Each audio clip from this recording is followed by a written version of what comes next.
Hello बालमित्रांनो, कसे आहात? चला, आज पुन्हा मी तुम्हाला एक पौराणिक कथा सांगणार आहे, ती महाभारतातील. तुम्हाला माहित असेल, अभिमन्यू हा अर्जुनाचा मुलगा होता. सुभद्रा त्याची आई. अभिमन्यू सुद्धा अगदी आपल्या वडिलांसारखा म्हणजे अर्जुनासारखा वीर होता. कौरव पांडवांची लढाई सुरू होती. द्रोणाचार्य कौरवांचे सेनापती होते.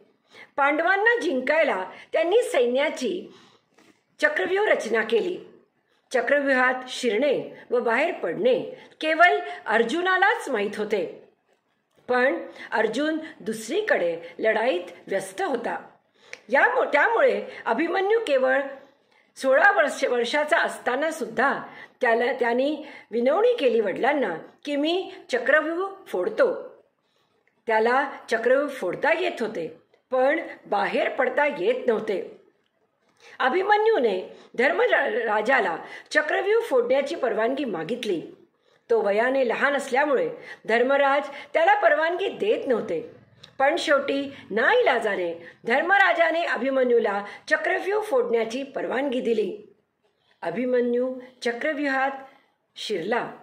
अनेक वीरांना त्याने ठार केले.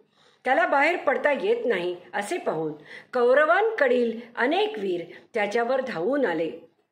त्या सर्वांशी एकटा अभिमन्यू वीरासारखा लढत होता. शेवटी सर्वांनी मिळून अभिमन्यूला ठार केले.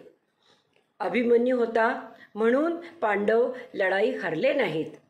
मुलांनो, आपण लहान वयात देखील वीर होऊ शकतो हे आपण अभिमन्यूकडून शिकत असतो. Thank you friends. Thank you.